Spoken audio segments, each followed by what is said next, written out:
Hey guys, நேத்திக்கு வந்து சந்திர கிரகணம் என்பது நடந்தது. அதை வந்து எத்தனை பேர் பார்த்தீங்கன்றது எனக்கு தெரியல. நான் வந்து பார்த்தனான்னு பார்க்கும்போது இல்லை, நானும் பார்த்து தூங்கிட்டேன். பட் அதற்கான அந்த சந்திர கிரகணம் நேற்று வந்து நடந்தது இல்லையா, அதற்கான காட்சிகள் இப்போ இணையத்தில் வெளியாயிருக்கு. ஸோ பார்க்கறதுக்கு செம்மையா இருக்கு, பிரமிப்பாக இருக்குங்க. முதல்ல இந்த சந்திர கிரகணம் எதனால நிகழுது, எப்படி நிகழுதுன்றதை வந்து சிம்பிளாக சொல்லிடுறேன். அதுக்கப்புறம் நேற்று நடந்தது பார்த்தீங்கன்னா சந்திர கிரகணம் நானே பார்க்கல, நீங்களும் பல பேர் பார்த்துருக்க மாட்டீங்க.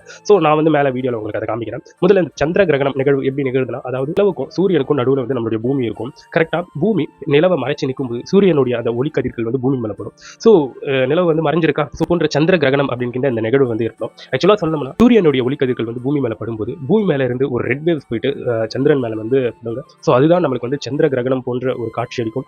மூன் ஃபுல்லாக ரெட்டாக காட்சி அளிக்கும். நேற்றுக்கு வந்து ஒரு 9 மணி வாக்கில் அது வந்து ஸ்டார்ட் ஆகி 11 மணிக்கெல்லாம் சந்திரன் பார்க்கறதுக்கு பயங்கர ரெட்டாக காட்சி அளிக்கும். இது போன்ற நிகழ்வு வந்து நேற்றுக்கு தான் நடந்திருக்கு. நான் சொன்ன பேஸில் தான் நடக்கும். இதை கொஞ்சம் இன்னும் சயின்ஸாக சொல்லுவாங்க. ஸோ உங்களுக்கு நான் சிம்பிளாக சொல்லி முடிச்சிருக்கேன். இப்போ வந்து மேலே பாருங்கள், அதாவது சுவிட்சர்லாந்தில் நிறைய பேர் வந்து இந்த சந்திர கிரகணத்தை வந்து பார்க்கணும் அப்படின்ட்டு வெயிட் பண்ணி முழு சந்திர கிரகணத்தையும் வந்து பார்த்துருக்காங்க. அதற்கான காட்சிகளை தான் மேலே பார்த்துருக்கீங்க. இன்னொரு பக்கம் வந்து எகிப்தில் அந்த பிரமிடு பக்கத்தில் அந்த சந்திர கிரகணத்தை வீடியோ எடுத்து இருக்காங்க. இதெல்லாம் பார்க்கறதுக்கு செம்மையா இருக்கு. ஒரு பக்கம் பிரமிடு, இன்னொரு பக்கம் சந்திரன் அப்படின்ட்டு இது போன்ற பல காட்சிகள் நேற்றுக்கு வந்து வீடியோவாக பதிவேற்றம் செய்யப்பட்டிருக்கு. பார்க்கறதுக்கு செம்மையா இருக்கு. ஸோ நீங்க என்ன நினைக்கிறீங்கன்றதை என்னோட கமெண்ட் செக்ஷனில் பதிவு பண்ணிட்டு போயிடுங்க. நான் உங்களை அடுத்த ஒரு வீடியோவில் பார்க்குறேன்.